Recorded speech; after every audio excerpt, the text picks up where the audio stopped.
K-pop has been a big part of my life ever since 2016. The concept of Hallyu and the growing consumption of K-pop in Australia has provided a greater opportunity to challenge the cultural and economic flow between South Korea and Australia. Korean popular music, otherwise known as K-pop, was first introduced in the 1990s and has now grown into a subculture which has accumulated a large fan base. Over the years, K-pop has slowly made its way into Western society and has become a more widely accepted genre. Hallyu, otherwise known as the Korean wave, was coined to describe the increasing influence of South Korea culture since the 1990s and its growing global popularity.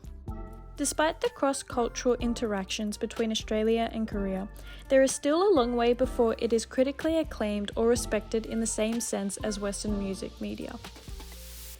It can be argued that the release of Psy's viral hit Gangnam Style in 2012 initiated the Korean Wave 2.0, as it had become the first YouTube video to reach 1 billion views, surpassing videos like Justin Bieber's Baby in terms of the most viewed video on the platform in 2012. It is no surprise that K-pop fandoms are heavily invested in and mediated by online spaces. Transmedia interactions through social media and the internet provide people the ability to engage with constant updated streams of K-pop content, including and not limited to music videos, dance covers, and concerts. This is evident through the release of Gangnam Style and the K-pop scene since 2012.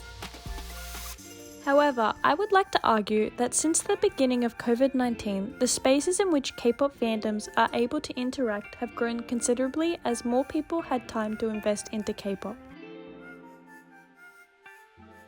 In particular, the release of BTS's hit song Dynamite from their 2020 album B, as a response to the ongoing COVID-19 pandemic, topped the charts at number 2 at its debut, and had been heard on several radio stations around the world, including Australia. Unable to physically interact with K-pop idols due to the nature of Australia being physically separated from the rest of the world, the online space provided Aussie K-pop fans the opportunity to engage effectively with the K-pop media throughout the COVID-19 pandemic. Despite Australia's engagement with Korean culture, there is still a language barrier present due to radio stations being hesitant to play music with non-English lyrics.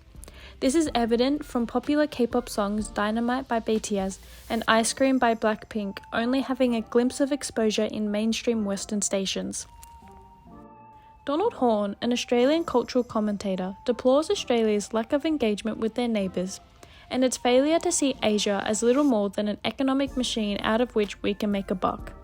As a result, Australian K-pop fans and emerging media content from Korea continues to challenge this unbalanced cultural and economic flow through fan interactions globally online. It is global interactions such as BTS's collaboration with Coldplay to create My Universe in 2021, which enables Korean culture to be globally accepted. Coldplay's Chris Martin's efforts to push the language barrier by attempting to learn the language showcase the influence global interactions can have in the possibility for non-Korean heritage fans to transform popular entertainment fandom into experiential learning outcomes.